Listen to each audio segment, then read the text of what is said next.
Hello, I'm Margarita. I'm so excited that you're here. We are going to talk today about how to sustain your business as a spiritual CEO. And this is so important. And I'm so excited about this topic because it's something that I've gotten asked about kind of like on the down low. And it's something that's actually super important for spiritual entrepreneurs, especially if you're doing higher work, like you're a starseed and you're receiving downloads and you're creating a lot of amazing things on the planet, such as services around activations and coaching and mentorship and, all the good stuff and all the healings, right? It's really important for you to get this. So I'm going to go into the training, and then afterwards, if we have some time for questions, I'm going to answer that then, but I'm going to just hop right into this. And I wanted to start first with some facts. And I know we're all about, the love and light and the cosmic frequencies and all that stuff. And when you're really a spiritual entrepreneur, a CEO entrepreneur, then you are actually merging and melding the amazingness that you are, all the spiritual 5D stuff with the 3D stuff, right? Because a lot of people like to think, and I even got some pushback on it in a recent reel where someone was like, no, I'm actually making my difference in the world, just not doing that, right? Just not having a business and all that stuff. And it's like, well, awesome. And that's great. And also you'll only get so far, right? But if you're here to make a really big difference in the world and to really make an impact, like a global impact, this is how you do it, right? You do it through your work, your business, which is the vehicle of your mission, so that you can actually bring these things into the world. It's such an amazing thing to experience, right? So the topic today, as I mentioned, is how to sustain your business as a spiritual CEO. And I'm going to start off with some facts. So these are some facts that are more related to just small business in general. It's not talking about spiritual entrepreneurs, and I'll get to that in a moment. But according to the Small Business Association, the SBA, almost 20% of businesses fail within the first year of small businesses. And then it kind of increases after that, unfortunately. Almost 50% fail within the first 5 years of small businesses. And almost 66% fail within the first 10 years. And then only 25% make it beyond 15 years, right? Like, I didn't make up these stats. This is literally from the Small Business Association, and they're just literally talking about small businesses, right? And so these are some alarming statistics. And although it is true that a lot of spiritual entrepreneurs don't really last after the first year, there's a reason for that. I'll speak into that. And the reason why I'm sharing some of this wisdom is because I have been a spiritual entrepreneur since 2009, so that's about 15 years now. And so I do have some glimmers of hope around how this gets to work, right? Because here I am still 15 years later, making impact and showing up and still having my business, right? And I'm still thriving and serving people. So it's really important to understand what's working. And I'm going to share with you what does work. And then I'll also share with you the mistake that most spiritual entrepreneurs make when creating their amazing spiritual business. So first of all, here's what does work. This is literally based on my personal experience from being a spiritual entrepreneur for 15 years now. And so number one, being specific with who you serve. And that's really important because I have gotten pushback in the past from kind of newbie spiritual entrepreneurs who are like, no, I don't need to do that. I just want to serve everyone, right? I just want to help everyone. And first of all, it's so amazing that your heart is so big and that you desire that, right? That's why you are a spiritual entrepreneur, because you want to help as many people as you can. And so I totally get that, because that's how, I felt in the very beginning too, until I realized that you actually don't make impact if you just want to help everyone who has a problem, right? Like, you will actually make more impact the more specific you get about who you're serving. Because the truth is that when you serve everyone, you actually serve no one. And so that's really an important thing to understand, because when you are first starting out, you're going to want to, like, I guarantee this, if you're just starting out your business, or if you do have a business and it's been there for a while, you probably have a desire to just help everyone, right? And so you want everything to, all your work and your services, you want everyone to be accommodated. However, the reality is that the more vague in general you are, the less successful you will be, because people will be confused about how you can help them. They literally can't see how you can help them. I mean, that's really the bottom line of that. So you really need to let them know that, yeah, pick me, right? That you are the one who can solve their problem. Not, I can generally solve 10 million problems and yours may or may not be one, right? Because, I mean, just listen to that, right? I mean, it's such a turn off to like, well, I don't know if she can help me. Like, I mean, she can help everyone, but can she help me, right? Because that's who your person is. That's what they're going to be thinking. So that's number one, being super specific with who you serve. That will help you. That works, right? And that's just across the board. And especially as a spiritual entrepreneur, a lot of spiritual entrepreneurs just want to help everybody. And so they just want to, do all the things to help every single person on the planet. And the truth is that the more you actually hone in on who you specifically serve, so it gets to be more deeper than I help people, right? Like, yeah, so you help people. What are you helping them do? What kind of people, right? I mean, these are some of the things I workshop with my private clients on. But that was number one, being specific on who you serve. Number two, what really helps is taking a stand for what you believe in. I'm going to say that again because I think that point sometimes gets lost on people. Taking a stand for what you believe in and how that's related to your work. So a lot of the things that I share, I take a very, strong stand in around how, spiritual entrepreneurs get to show up in the world, how they get to be supported, how they get to create, how it gets to feel, right? It gets to feel full of joy and pleasure and expansion and abundant, right? It's so juicy. And that's something I really take a stand on, because there are a lot of spiritual entrepreneurs who actually promote the opposite, how it's like pain and suffering and whatever, right? And it's like, who would you rather listen to? Someone who's inspiring you to rise up in the world in your highest, or someone who just basically has lost all hope for your existence, right? I mean, I know who I'd pick. And so it's about taking a stand for what you believe in, because when you're a spiritual entrepreneur, you have a very specific stand. There's something that you personally really, really deeply believe in, that some people may also believe in. They may agree with you on that. Some people just don't. And whatever your stand is perfect and is totally fine, and it's unique to you, and that is the stand you get to take. And the thing is that when, on the opposite hand, you don't take a stand, and you're just like, oh, I just want everyone to feel good, right? Like, I just want to help everyone, and I just want everyone to just feel awesome all the time, right? And I mean, there are so many spiritual people who are out there showing up like that. And there's nothing wrong with that, except if you are up there to make a difference in the world, then people will not understand what you're taking a stand for. They won't understand you. They don't know what you're doing. They'll be just ultimately confused by what you're doing. And so that's why it's not so much that when you're like just love and light and just everyone be happy and work together, right? Like, I mean, when you're like that, you will not really instill confidence in your community. And because they really, if you are, let's say, for instance, sharing coaching, right? Like, people want to know, like, can she hold a strong container for me? Can she take a stand for my light when I'm doubting myself, right? And that's something that I do for my clients, because there will be guaranteed moments where you are just like, what the hell am I doing? I'm messing everything up.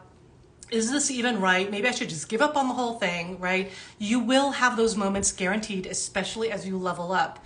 And, I've been at this for like 15 years now, and I'm just telling you, it is guaranteed to show up. And you do want someone in your corner who's going to be like, actually, you're not looking at it in the highest way, right? Like, that's not how your highest version of yourself, for instance, would necessarily see it. So just taking a stand for what you believe in is so, so important for you, but then also important for your community, so that they can really understand, oh, wow, she's talking to me. It's something that she can help me with. So that's number two. Number three, one thing that a lot of spiritual entrepreneurs don't realize that impacts them deeply in their spiritual business is your mindset on how you're showing up. So the reason why I bring this up is because a lot of times, one of the reasons why spiritual entrepreneurs give up in their spiritual business is because they get discouraged. They get discouraged when challenges come up, when they bump up against obstacles. And that is the thing as an entrepreneur.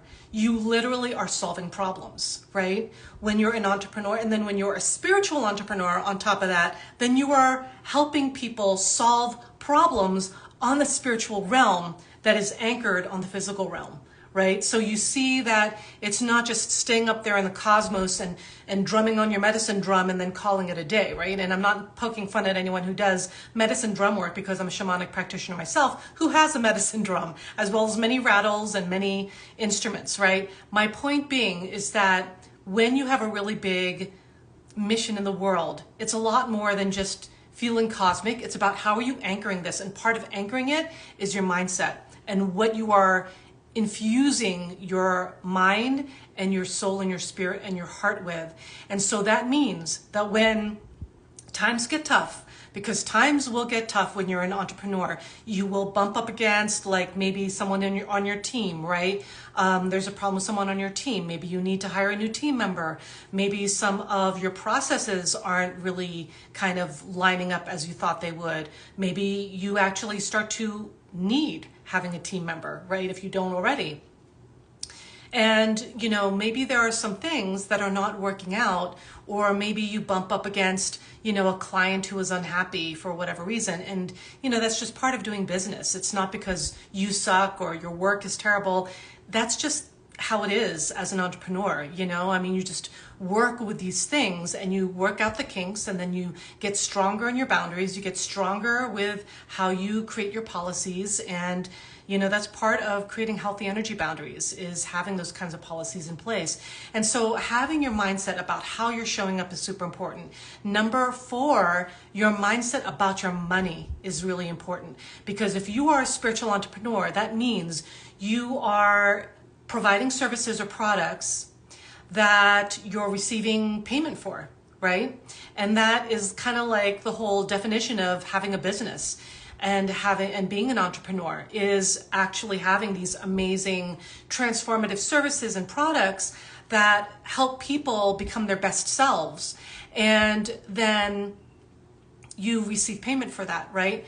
And so if you have any money stories, and if you're like, oh no, I'm fine, right? Just like think about, what's your mindset around money? Do you think it's like the root of all evil? Do you think it's, the devil's work? Do you think, these are just things I've heard, right? Or do you think money's unspiritual? Or do you think that it's more spiritual to be broke? These are some of the mindsets that I've heard a lot of spiritual entrepreneurs have. And honestly, the truth is that when all of these stories kind of come up to the forefront, because they will, 100% guaranteed, all of your money stuff is going to come up, because, that's entrepreneurship. It's like self-development 101 and beyond, and it's really like the level of self-development that you come to the table with. You will be able to process more stuff and ultimately help more people because you did your inner work. And so one of those pieces around inner work is the mindset around money. And guaranteed, whoever took care of you growing up, whether it's parents, caretakers, a grandma, whomever it was, maybe a family friend, right? Whomever it was, they had their own perceptions around money. They had their own belief systems that were handed down to them around money. And I know I definitely did. A lot of my initial money mindset came from my dad, who I admired a lot, still do, right?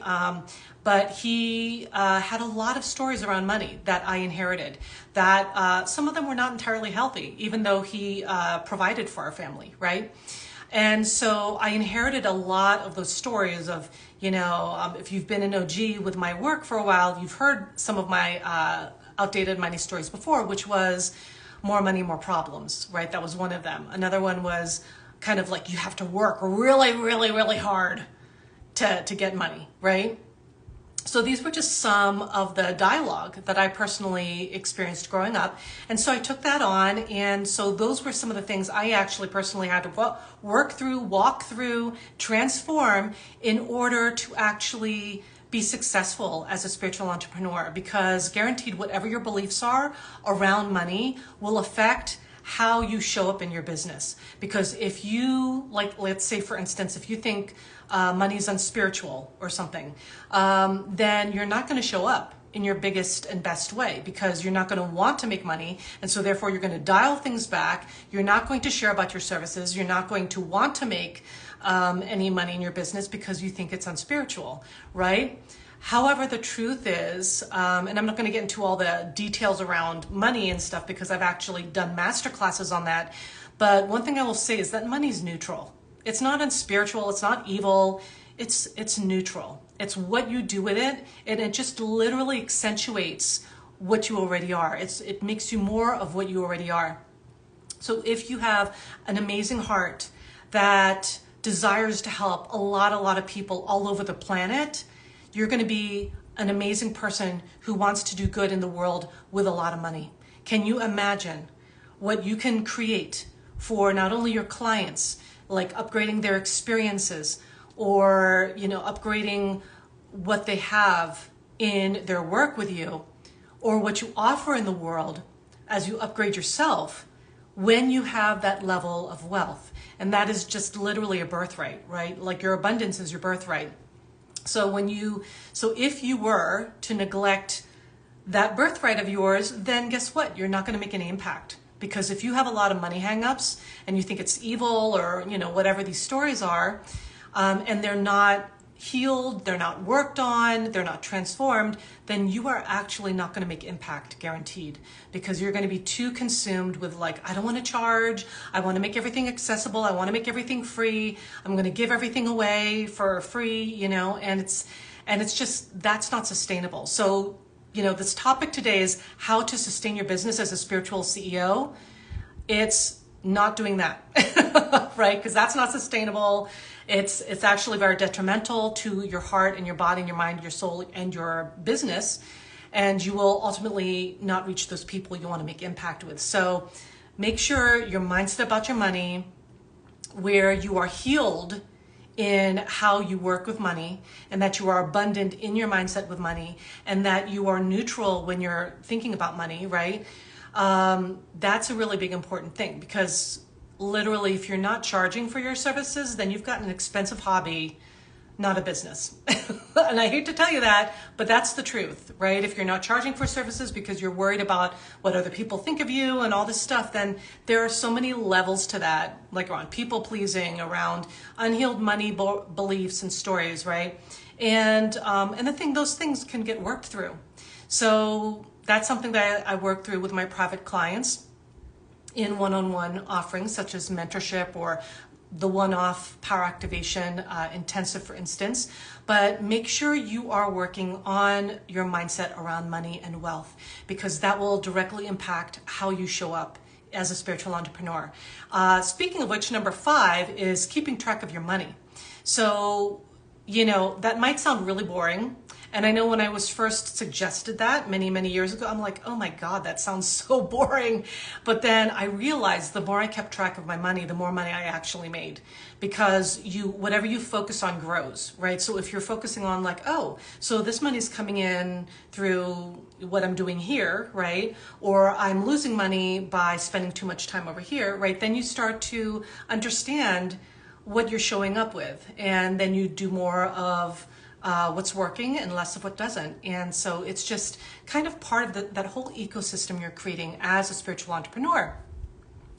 And so if you're just popping in, talking right now about how to sustain your business as a spiritual CEO, and I gave you some facts about it. I'm sharing what does work as a spiritual entrepreneur who's been in business for over 15 years now.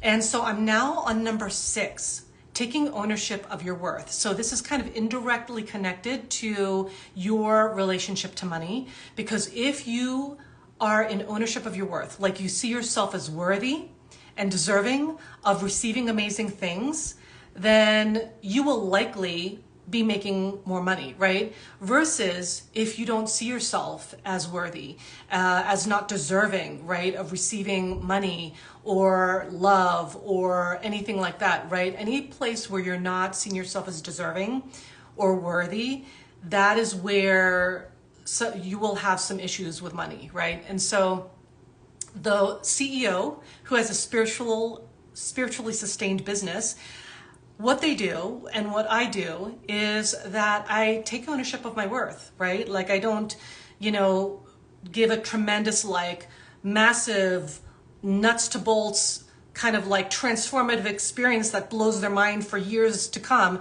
and then charge it, $5 for it, right? No, it's about taking ownership of the level of transformation that you provide. And taking ownership of like, yeah, I freaking do that. I freaking create results for my clients. They have amazing results. They are, kind of paving their own way in their lives as a result of our work together. Hell yeah, I take ownership of that, right? So it's really important to take ownership of your worth, of what you provide, of what you do. That's so, so important. So that's number 6, taking ownership of your worth. Number 7, in sustaining your business as a spiritual CEO, is outsourcing. So one of the things, I always tell my private clients and that I help them with is really learning how to outsource. And if you don't have an assistant, for instance, a VA, that should be one of the number 1 things you should be doing, because it will really help you focus in on your zone of genius instead of focusing on things that are not in your zone of genius and are not really moving the needle. You can actually hire someone to do that. And then the last thing I'll say is how to sustain your business as a spiritual CEO. Get the support that you need to stay in alignment with your goals, right? Because your goals are not to just survive, right? Like you're not here just to survive. You're here to rise the F up, to help the planet, right? To make a difference in the world, to make an impact in the world, right? And so the thing is that there will be those moments where you're going to feel like you're getting kicked in the pants and you're like, what the hell's going on? I mean, guaranteed it's going to happen. And so you do need someone to be in your corner, not because there's something wrong with you or because there's something broken within you, right? That's the disempowered way of looking at a relationship with a coach. What a relationship with a coach really is that you know that you're worth it. You know that you are the investment and that it's so, so important for you to get the support you need so that you can just like blast through your obstacles and help more people, right? And so that's really, those are my eight pointers around how to sustain your business as a spiritual CEO. And then the bonus I promised you was sharing with you the mistake that most spiritual entrepreneurs make about creating their impactful spiritual business. So are you ready to hear this? Okay. So that number 1 mistake is thinking that being successful as a spiritual entrepreneur is about being high vibe enough. Or that it's just about having the best strategy. It's kind of at separate ends, right? So I'm just going to say that again. The mistake that most spiritual entrepreneurs make about creating their impactful spiritual business is either thinking it's just about being high vibe, and that's how you become a successful spiritual entrepreneur, which is so much farther than the truth, or that it's just about having the best strategy. So let me tell you the truth about both of these aspects. So it's not about being high vibe enough, because feeling high vibe, that doesn't always last. If you are cultivating a lifestyle where you're focusing on your frequency, then it's just something that's a part of your life. It's not something that, in these next 5 or 10 minutes or even this entire day, I'm gonna be a high vibe, and then tomorrow I'm gonna be high vibe, and then the next day I'm just gonna be high vibe, right? That's not real life. The reality is that there are ebbs and flows, and you will have moments where you're like feeling really like turned on by life and really amazing, and then there will be moments where you're just like crap, you're just not feeling lit up. That's normal.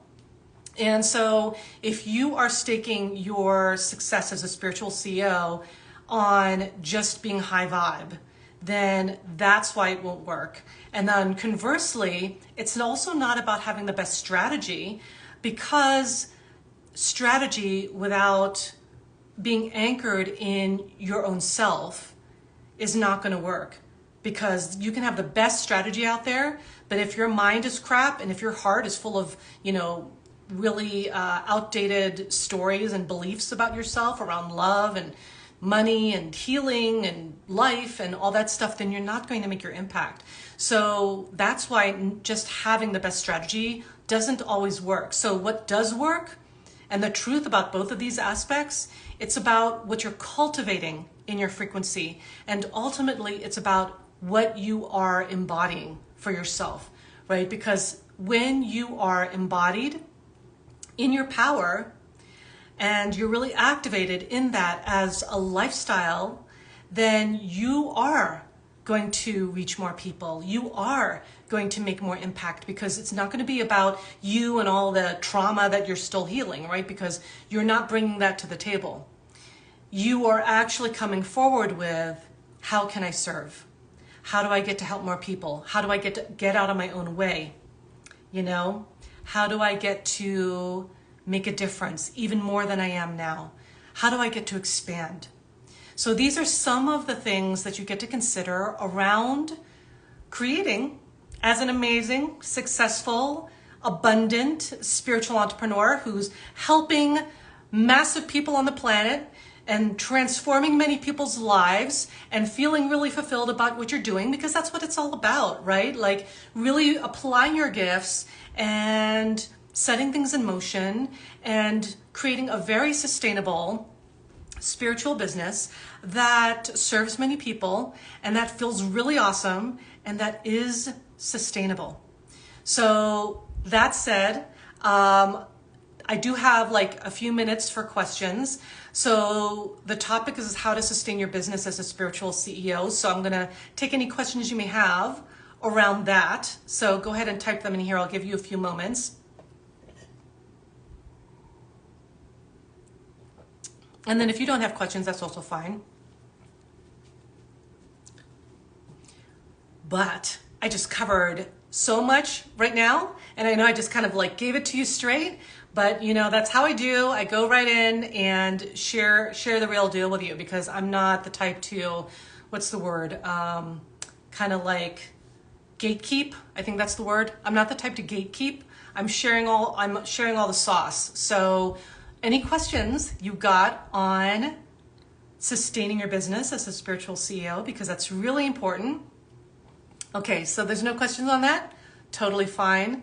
So that said, I just covered some statistics around small businesses and like the failure rate, right? Because someone had told me recently like, oh, well, it's really hard to sustain a business past the first year, which is true. And so I shared with you, as a spiritual entrepreneur who's been in business for 15 years now, the things that do work. And then also shared with you a bonus tip on a big mistake that spiritual entrepreneurs often make, usually within their first year, and what to do instead. So that said, if you are feeling really inspired by what I've shared, maybe you want to learn more about how this applies to yourself, maybe you want support from me around how you get to up level and create this amazing sustainable business, maybe you're already in business and you want to get to the next level, then that's something that we can discuss. So I recommend go ahead and comment the word call, CALL, and you will get a link to book a call with me so we can discuss which of my offerings would best suit you, would best serve you while you're rising up and helping the world transform and heal and expand. So if you're interested in that, just go ahead and comment the word call to apply to book a call with me so we can discuss that together. And I hope this really served you. The recording will be available in a few moments, so make sure to look out for that.